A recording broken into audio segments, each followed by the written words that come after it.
Sejam muito bem-vindos a mais um vídeo aqui do canal, em que hoje irei compartilhar com vocês alguns momentos da viagem que eu realizei à Europa nas 2 primeiras semanas de fevereiro agora de nosso ano 2024, em que eu conheci pessoalmente diversas cidades e monumentos históricos importantes que até aquele momento eu havia apenas estudado através de livros, artigos ou então visto em documentários de televisão ou vídeos até mesmo aqui do YouTube, mas que agora conhecendo de perto foi realmente uma experiência muito mais significativa. Mas antes disso, primeiramente, eu quero agradecer em muito, especialmente ao Samuel e também a toda a sua família, a sua esposa Janaína e aos seus filhos, o Silas e a Sara, que conheceram meu canal de história aqui do YouTube, gostaram bastante do meu trabalho e ofereceram essa grande oportunidade de viajar até a Europa com todas as despesas de viagem pagas. Então, em princípio, a ideia seria nós viajarmos para Israel, que faz parte do contexto da maior parte dos temas que eu abordo aqui no canal, que estão relacionados à história do cristianismo e do judaísmo, além de outros também que eu quero abordar no futuro, como a história do islamismo aqui com vocês. Mas como teve início então a guerra entre o Israel e o Hamas, especialmente a partir do dia 7 de outubro de 2023, então nós tivemos de mudar esses planos originais da viagem e deixar que, quem sabe, talvez para algum momento no futuro, ali para o ano de 2025 ou 2026, quando as coisas estiverem mais calmas lá no Oriente. E também, antes de compartilhar alguns desses momentos dessa viagem, eu quero agradecer também muito aqui à equipe da Vale Turismo, da cidade de Ipatinga, em Minas Gerais, que foi a equipe que organizou toda essa viagem do nosso grupo, em que foram todos muito atenciosos do princípio ao fim em toda a viagem. Então, agradeço a Joyce, ao Matheus, a Amanda e a Eveline, que foram todos realmente pessoas incríveis em cada momento dessa experiência aqui de nossa viagem. E espero que a gente possa viajar juntos ainda mais vezes no futuro. Então, a minha viagem ela começou na tarde do dia 6 de fevereiro, em que, saindo aqui da minha cidade, São Francisco do Sul, que fica no norte do estado de Santa Catarina, a minha irmã me deu uma carona até o aeroporto de Joinville para eu pegar um avião até a cidade de São Paulo. E nesse momento foi quando começou, de fato, a primeira parte de minha aventura. Porque, embora eu tenha voado de avião já alguns anos antes, como eu tenho muito medo de altura, sempre assusta um pouco esses primeiros momentos de voo. E ainda mais em um avião que é um pouco menor, como é o caso desse modelo turbohélice ATR-72, que é o modelo que está atendendo atualmente as linhas aéreas da Voipaz que fazem esse percurso, que vai da cidade de Joinville até a cidade de São Paulo. Mas para ajudar a vencer esse meu medo de altura, eu tentei criar o máximo de coragem para ficar na janelinha, olhando a paisagem o máximo de tempo possível até chegar à cidade de São Paulo. Então, chegando em São Paulo, eu fiquei no hotel até o dia seguinte, quando me encontrei com um grupo e pegamos um avião para a Itália, onde faríamos uma escala em Roma, até chegar ao nosso primeiro destino, que seria a cidade de Londres, na Inglaterra.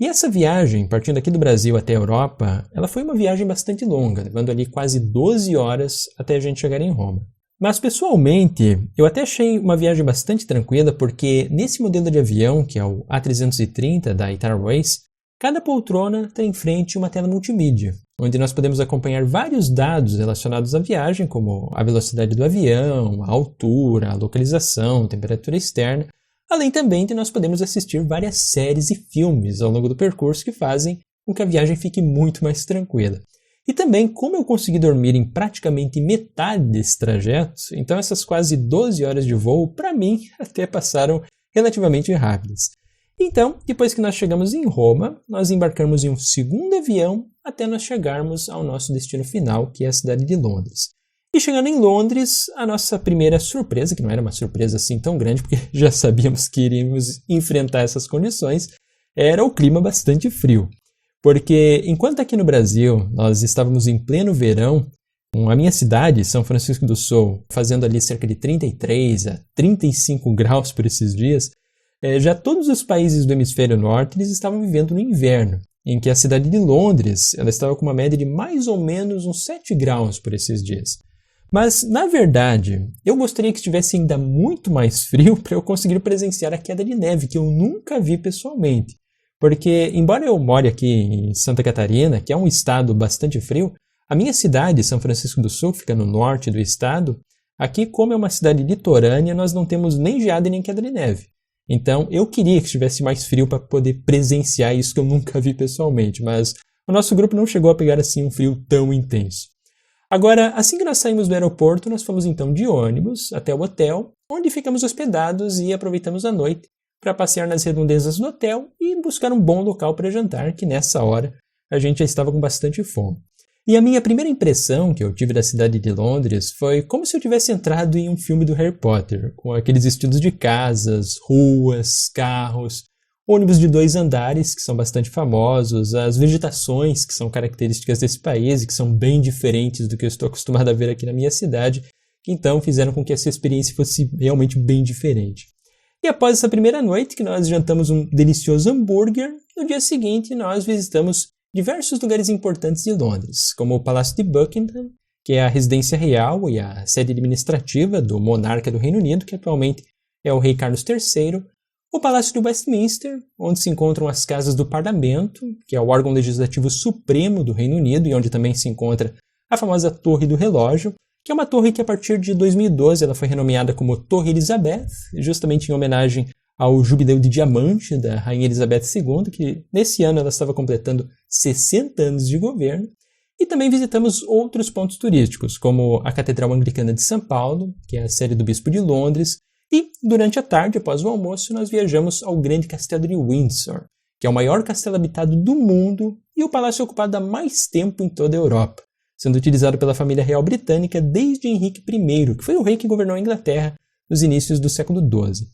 E depois que nós voltamos ao hotel e descansamos, então no dia seguinte nós resolvemos aproveitar a manhã para voltar de novo ao Palácio de Buckingham para observar a troca da guarda, onde a gente conseguiu ver de perto aqueles famosos guarda-reais britânicos com seus longos chapéus de pele e uma certa cara de poucos amigos. E também aproveitamos o dia para passear livremente pela cidade de Londres e à noite visitar o famoso Museu Britânico, que é um museu que possui o maior acervo cultural e histórico do mundo. Então, como eu sou professor de História, ali no Museu Britânico eu estava realmente, praticamente me sentindo no paraíso, podendo ver de perto tantas obras culturais e históricas importantes que são provenientes dos mais diversos lugares do mundo. Então, para mim, essa experiência do Museu Britânico foi realmente como se fosse o morango do bolo que coroou todo esse dia. E nessa mesma noite, quando a gente estava já bem perto de voltar para o hotel, uma outra experiência interessante que eu tive foi encontrar alguns grupos de muçulmanos distribuindo livros do Alcorão em diversos idiomas. Então, nós começamos a conversar em inglês sobre a religião islâmica e eu consegui um exemplar gratuito do Corão publicado em nosso idioma aqui, português. O que foi algo muito bom que está contribuindo agora para os meus estudos sobre o islamismo, que é uma temática que eu pretendo abordar muito em breve com todos vocês aqui no canal. Então, deixando ali o grupo de muçulmanos, voltando para o hotel, descansando, no dia seguinte nós viajamos de ônibus até Dover para embarcarmos em um ferry boat e atravessar o Canal da Mancha para a cidade de Calais, no norte da França. E nessa viagem, a minha grande surpresa foi em relação ao tamanho do ferry boat, porque aqui em minha cidade, São Francisco do Sul, nós também temos um ferry boat, que é utilizado para fazer a travessia dos carros e também dos caminhões e ônibus para a área continental do município, que é chamada de Vila da Glória. E basicamente, o nosso ferryboat aqui da cidade, ele é apenas uma prancha com um barco do lado que fica empurrando. Mas já o ferryboat que faz a travessia do Canal da Mancha, ele é um navio bem grande, com um total de 9 pisos, onde a gente pode ir ao restaurante almoçar e até fazer compras em diversos comércios que existem no interior do navio. Então, para mim, foi uma travessia bem diferente do que eu, em princípio, imaginava. Agora, quando a gente concluiu essa travessia, então nós chegamos à cidade de Calais e partimos para a cidade de Bruges, na Bélgica, que fica a cerca de 115 km de distância, que é uma cidade que possui um centro histórico com arquitetura medieval que está praticamente intacta, o que acaba tornando a cidade de Bruges uma das cidades medievais mais bem preservadas de toda a Europa, o que dá até a sensação de que nós estamos viajando no tempo chegando nessa cidade. Então, chegando em Bruges, nós passamos pela Beguinage de Bruges, que são antigas casas onde viviam mulheres com estilo de vida semi-monástica, mas que atualmente funciona como um convento de monges beneditinos. Também andamos pelas antigas ruas, que bem nos canais do centro histórico de Bruges, e depois de circular por diversas ruas, nós chegamos à Praça Central, onde encontramos o grande Campanário de Bruges, que foi construído no século XIII e reformado diversas vezes ao longo da história devido a incêndios e raios que atingiram essa construção, mas que até os dias de hoje é um dos maiores símbolos da cidade de Bruges. E saindo de Bruges, nós continuamos a nossa viagem até a cidade de Bruxelas, que é a capital da Bélgica, onde nós ficamos hospedados no hotel até a manhã seguinte em que fomos visitar a cidade e conhecer seus principais pontos turísticos, começando com o Atômium, que é um edifício moderno que foi construído no ano de 1958, e seguindo até a praça central da cidade, onde encontramos a Câmara Municipal de Bruxelas, que possui uma grande torre com 96 metros de altura. Também o museu principal, que é conhecido como a Casa do Rei, além de diversas guildas, casas particulares e alguns comércios. E após isto, nós voltamos ao nosso ônibus e viajamos para a cidade de Amsterdã, que é a capital da Holanda, que fica a mais ou menos uns 190 km de distância. E à noite, já em Amsterdã, nós aproveitamos o restante do tempo para passearmos de barco pelos diversos canais da cidade, que são todos muito bonitos e um tanto antigos, sendo construídos a partir do século XVII, o que torna a cidade de Amsterdã praticamente como se fosse um tipo de Veneza do norte da Europa. E após voltarmos ao hotel e descansar, no dia seguinte, nós acordamos cedo para continuar o nosso passeio pela cidade de Amsterdã. Primeiramente visitando alguns campos e moinhos que beiravam os canais, também visitando o Museu Fábrica de Lapidação de Diamantes, que é uma atividade tradicional da Holanda, e depois passeando de a pé pela cidade, onde aproveitamos para encontrar algum restaurante ali para nós almoçarmos. Agora, enquanto a gente estava almoçando, algo que chamou muito a nossa atenção foi o forte cheiro de baseado que a gente encontrava pela cidade. Isso porque a Holanda é um dos países que mantém uma certa liberdade no consumo recreativo da maconha, sendo que ao lado do nosso restaurante a gente encontrou uma lojinha que vendia vários produtos que tinham a maconha como temática, e também até mesmo a maconha como ingrediente da receita de diversos produtos comestíveis, como biscoitos, pirulitos, além de outras coisas que nós vimos ali. Mas é claro que nenhum dos membros do nosso grupo chegou a experimentar qualquer desses produtos, e eu particularmente também não tenho nenhuma curiosidade em saber qual seria o gosto da maconha, ou então qual que seria a sensação de ficar chapado. Em minha vida, aqui do dia a dia, eu normalmente procuro manter os hábitos mais saudáveis possíveis, então depois de acordar todos os dias, eu sempre faço 1 hora de exercícios, procuro manter uma alimentação ideal, consumindo frutas, sementes de chia, linhaça, abóbora, girassol, gergelim. No almoço também, sempre utilizando feijão com arroz integral, com carnes magras, caprichando bastante na salada. Então, qualquer experiência que pode causar algum prejuízo ao meu organismo, como é o caso de ficar meio chapado, eu simplesmente dispenso. Assim como consumir também qualquer tipo de bebida alcoólica, é algo que eu não faço de forma alguma. Então, eu realmente não sei qual seria a sensação também de ficar alcoolizado e nem quero saber algum dia qual seria essa sensação. Agora, durante a tarde, então, nós voltamos para o hotel para descansar, que no dia seguinte nós daríamos continuidade à nossa viagem, agora embarcando para a Itália, que para mim, pessoalmente, seria o destino mais importante de toda a nossa viagem, porque em História do Cristianismo, que é uma das temáticas principais que eu abordo aqui no canal, a cidade de Roma e o Vaticano são os locais mais importantes para nós conhecermos a história da Igreja Católica, que é a religião que moldou boa parte da civilização ocidental e até mesmo a história do nosso país, o Brasil. Então, estar conhecendo pessoalmente esses locais, que já há tantos anos eu realmente amo estudar, praticamente diariamente em livros, artigos, foi realmente uma experiência muito fascinante. Então nós chegamos em Roma à noite, indo direto para o hotel dormir, porque no dia seguinte, logo de manhã, nós iríamos andar explorando a cidade. E o primeiro ponto que chamou minha atenção é que diversas construções da cidade de Roma elas são tanto parecidas com as construções que eu encontro aqui no centro histórico da minha própria cidade, São Francisco do Sul, que contém residências e edifícios públicos que foram construídos entre os séculos 17 e 19. Então, circulando pelas ruas de Roma, eu me senti um pouco mais em casa do que nos países ao norte da Europa, que já possuem um estilo cultural de arquitetura que é bem diferente do que eu observo aqui na minha cidade.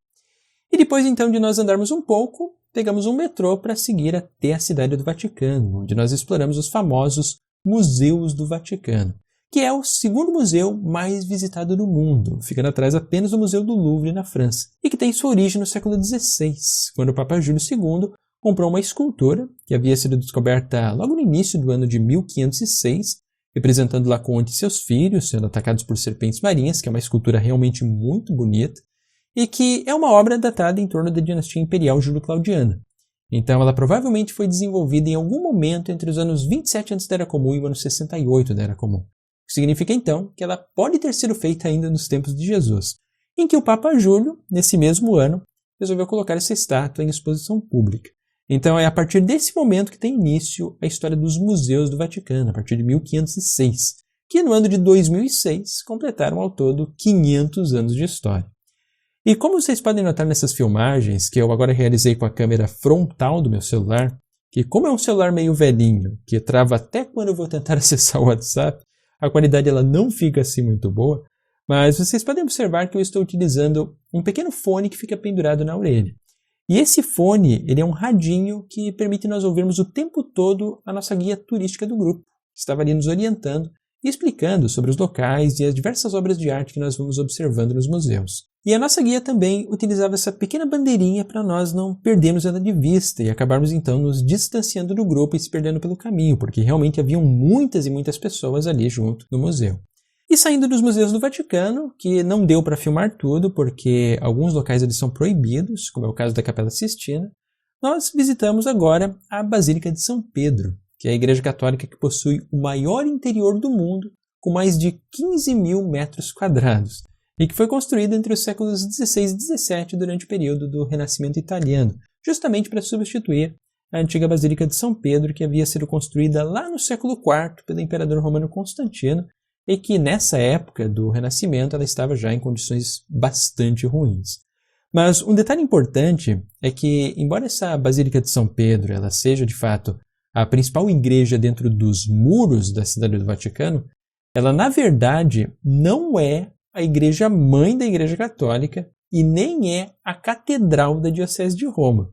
Esse título na verdade pertence à Arquibasílica de São João de Latrão, que fica a pouco mais de 4 km de distância e que foi fundada no ano de 324, o que torna essa arquibasílica a mais antiga de todo o mundo ocidental. E saindo da cidade do Vaticano, após jantarmos e descansarmos no hotel, no dia seguinte nós acordamos cedo para explorar as grandes construções antigas da cidade de Roma que remontam desde o período do Império Romano até épocas mais recentes, sendo que um dos primeiros lugares que nós visitamos foi a Fonte di Trevi, que é a maior fonte em estilo arquitetônico barroco da cidade de Roma e também uma das fontes mais famosas do mundo, que foi concluída no século XVIII, especificamente ali no ano de 1762. E que muitas pessoas têm o costume de jogar moedas nessa fonte na expectativa de realizar desejos amorosos. Então, como eu não pretendo me casar tão cedo, a não ser que aconteça de eu conhecer alguma princesa encantada que me faça perder completamente o meu juízo perfeito, eu fiquei bastante longe de fazer qualquer coisa como jogar uma moeda na fonte. E em seguida nós visitamos a igreja de Santo Inácio de Loyola, que foi construída no século XVII e que contém diversos afrescos em seu interior, inclusive simulando uma cúpula que na verdade não existe, formando um tipo de ilusão de ótica por perspectiva, que é bem interessante de ver de perto. E logo depois, andando cerca de 200 metros, nós chegamos ao Panteão, que é um dos edifícios mais bem preservados da Roma Antiga e que foi construído no século II e até hoje possui a maior cúpula de concreto não reforçado de todo o mundo. Mas nós não acabamos entrando no interior do Panteão porque era necessário enfrentar uma fila e também pagar uma tarifa de 5 euros. E como o grupo pretendia visitar ainda muitos outros monumentos da cidade de Roma, então a gente não quis gastar tanto tempo explorando apenas o Panteão. Então, na sequência, nós seguimos para as ruínas do antigo Fórum Romano, que era onde se encontravam os principais edifícios públicos da República Romana e posteriormente também do Império Romano. E depois visitamos a estrutura mais famosa da Roma Antiga, que é considerada como uma das 7 novas maravilhas do mundo, que é o Coliseu, também chamado de Anfiteatro Flaviano. Foi construído entre os anos de 72 a 80 e financiado pelos despojos do Segundo Templo de Jerusalém, que foi saqueado e destruído pelos romanos no ano 70 da Era Comum. E por falar em Jerusalém, assim que nós deixamos o Coliseu, também visitamos a Via Sacra, onde encontramos o Arco de Tito, que foi construído no ano 81 e mostra justamente os despojos do Templo de Jerusalém sendo carregados pelos romanos, que é um monumento que, inclusive, eu já abordei em um vídeo mais antigo aqui do canal, na série Arqueologia na História. E logo depois nós também visitamos mais alguns monumentos da Via Sacra e também buscamos encontrar um bom local para tirar fotografias junto ao Coliseu, que estava praticamente ali do lado. Então, subindo na colina Veliana e seguindo até as ruínas do Templo de Vênus, que fica em frente ao Coliseu, nós aproveitamos esse momento para descansar um pouco e fazer algumas filmagens e fotografias, que o dia estava bastante bonito, com sol e céu limpo, e a perspectiva desse local era muito boa com a perspectiva lá do Coliseu logo ao fundo. E por fim, nós continuamos o nosso percurso até os jardins do Monte Palatino, onde nós podemos observar uma vista panorâmica de praticamente todo o sítio arqueológico que compõe a Via Sacra e o Fórum Romano, e também aproveitamos a sombra das árvores para permanecermos ali por algum tempo para descansar, também apreciar a paisagem e conversar um pouco, porque afinal, esse seria o último dia de nossa viagem e a gente queria aproveitar ao máximo cada momento dessa experiência tão incrível que a gente estava vivendo nesse momento. Então, após o jantar e passarmos a noite no hotel, no dia seguinte voltamos novamente ao Brasil, realizando mais uma vez a nossa longa viagem de quase 12 horas de voo, em que dessa vez eu aproveitei para assistir o filme da Barbie e do Oppenheimer, que eu ainda não havia assistido e estava disponível ali nas plataformas multimídia das telinhas ali do avião. Também porque o meu sono acabou levando mais tempo para chegar, mas mesmo assim, o voo também de volta ele foi bastante tranquilo e passou rapidamente essas 12 horas de voo.